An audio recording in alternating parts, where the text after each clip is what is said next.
Salut à toi et bienvenue sur Afro Business Cash, la chaîne dédiée à l'entrepreneuriat et l'investissement au sein de la communauté africaine, mais également et surtout la chaîne qui te permet de muscler ton compte bancaire et ton mindset. Alors, comment tu vas? J'espère que tu es bien installé dans ton fauteuil, que tu es bien posé, parce qu'aujourd'hui, je vais t'expliquer comment j'ai réussi à obtenir 20 000 euros pour financer mes études en France, mes études de master en France, dans une école de commerce, une école prestigieuse de la place. Donc ce sera très intéressant, très riche. Je pense que tu vas apprendre des choses, je suis sûre. Installe-toi bien, pense déjà à lâcher ton petit pouce bleu en l'air, à partager la vidéo avec tes proches qui viennent pour les études en France ou alors toute personne étudiante actuellement en France ou à l'étranger, sachant que c'est plus ou moins le même système. Donc un pouce bleu en l'air, on partage la vidéo au max. Même si tu n'as pas encore regardé, je te garantis que tu vas apprendre un plus. Avant cela, si tu n'es pas encore abonné sur la chaîne, pense également à t'abonner et activer la petite cloche de notification pour ne pas louper les prochaines vidéos. Si tu me découvres pour la première fois, je suis Chimène Nana, je suis africaine, je suis camerounaise, actuellement résidente en Normandie et mes études, je les ai réalisées à l'ESSEC. C'est une prestigieuse école de commerce de la place.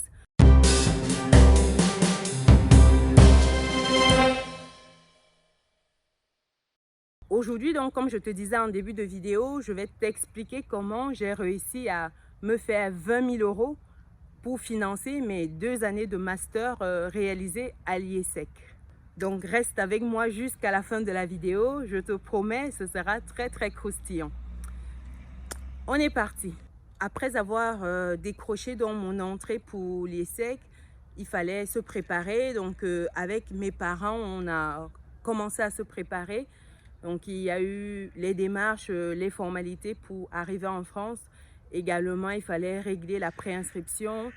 Il fallait également acheter le billet d'avion et pas mal d'autres choses à gérer. Donc, mes parents s'en sont occupés. Moi également, j'ai mis l'épargne que j'avais. Donc, j'avais presque 1 million de francs CFA à l'époque que j'avais gardé, économisé. Donc, sachant que je faisais pas mal de petits business au Cameroun. Je vais revenir là-dessus dans une prochaine vidéo. Donc, avec tout ça, on a pu préparer mon départ. Donc, quand j'arrive en France, pas de bol, je me retrouve sans domicile parce que je me fais arnaquer par la personne à qui on a versé les sous pour mon logement. Donc, je me retrouve dans la rue, comme je l'ai déjà dit dans une précédente vidéo. Et c'est la descente aux enfers qui commence. Quoi qu'il en soit, je réussis à avoir un logement par la suite. Donc, 2-3 mois après le début des classes, il faut régler la scolarité. Donc, on avait géré juste la préinscription. Il faut payer déjà toute la scolarité. La scolarité, c'est 10 000 euros l'année. Donc, commencent les réflexions pour régler le reste de la scolarité. Je connais la situation de mes parents, c'est très compliqué avec le souci que j'ai eu lorsque je suis arrivée déjà, c'est délicat. En plus, mon papa est malade, il y a beaucoup de fonds qui partent pour sa santé et c'est vraiment pas évident du tout à la maison. Autant te dire que je sais que je ne peux pas compter sur eux. Donc, arrive dans la veille de la deadline où il faut régler la scolarité. Cette nuit-là, je t'avoue, je n'ai pas dormi du tout. Je ne sais pas si ça t'est déjà arrivé de passer une nuit blanche à te poser 10 000 questions et au matin, n'avoir quand même pas de solution. Donc, j'étais dans cette situation-là au petit matin. Je me suis dit, mais qu'est-ce que je vais faire, quoi? Et une idée m'est venue à la dernière minute.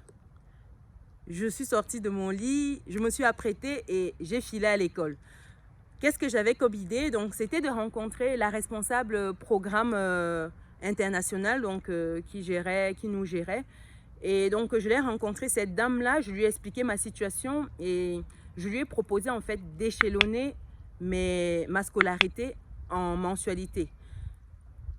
Et lui disant que quoi qu'il en soit, si ce n'était pas cette option-là, je ne pouvais pas régler du tout. Ma proposition est passée, donc c'est comme ça qu'on se retrouve à échelonner ma scolarité sur une année. Une fois la scolarité échelonnée, qu'est-ce qu'il faut faire? Il faut avoir les sous pour régler toutes les mensualités et attendre chaque début du mois. Alors, je me suis retroussé les manches. Oui, oui, oui, oui, je me suis retroussé les manches. Et qu'est-ce que j'ai fait?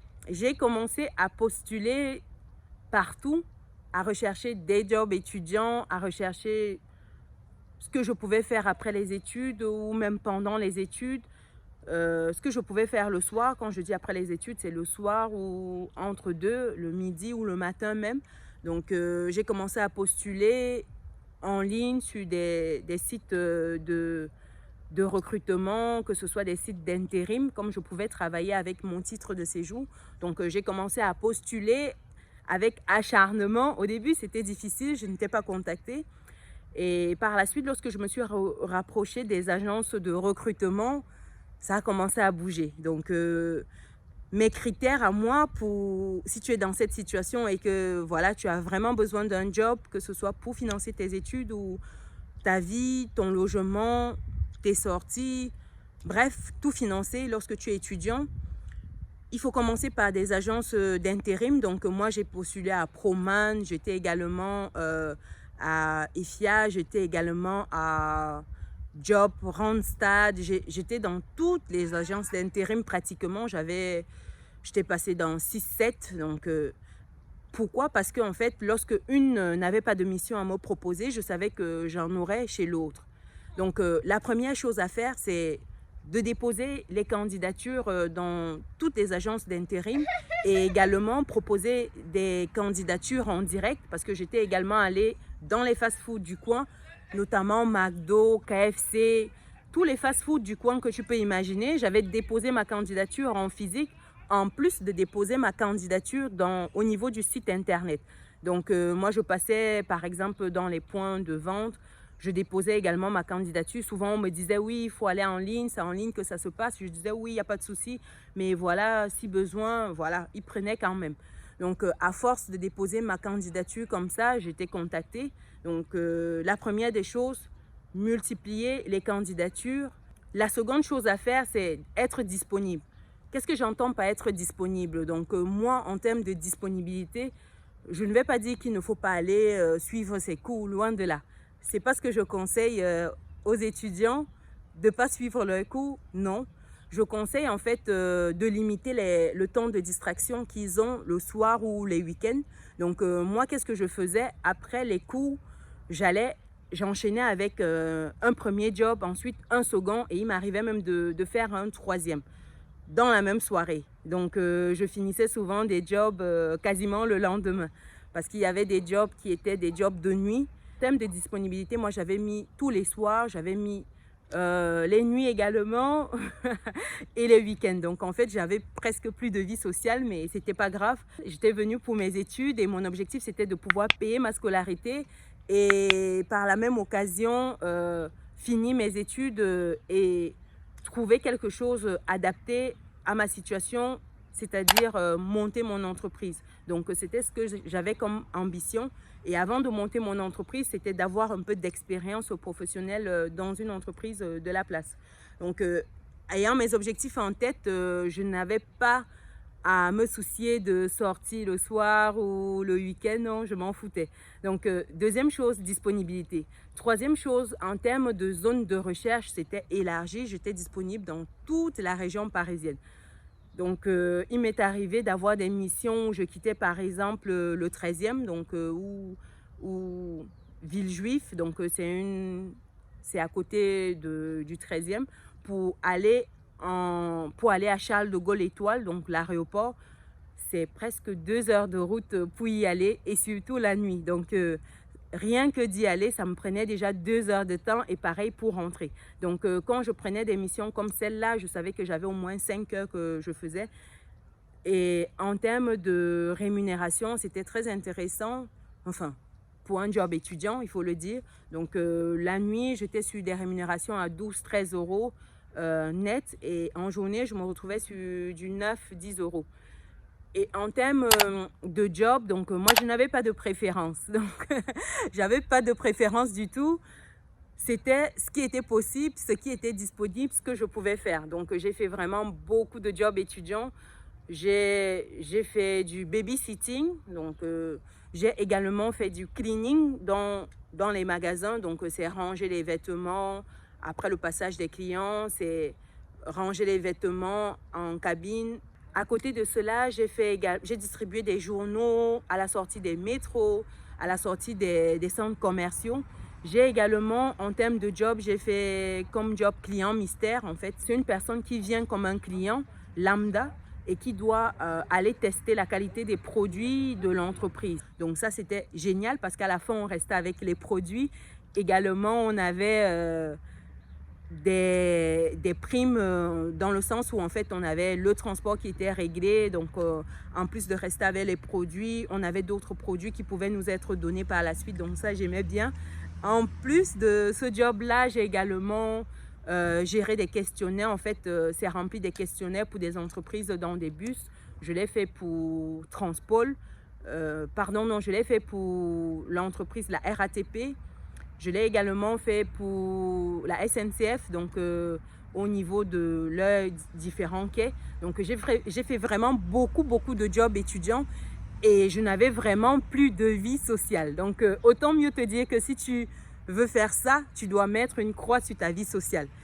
Quand des amis m'appelaient pour aller prendre un verre ou pour aller à un resto, sur 10 fois, je disais non 9 fois. Déjà parce que, je n'avais pas d'argent pour régler un certain type de restaurant, et 2, parce que le temps que je passais à prendre un verre ou aller au resto, c'est le temps que j'aurais pu faire, que j'aurais pu passer à avoir des sous en faisant un job. Donc il fallait choisir.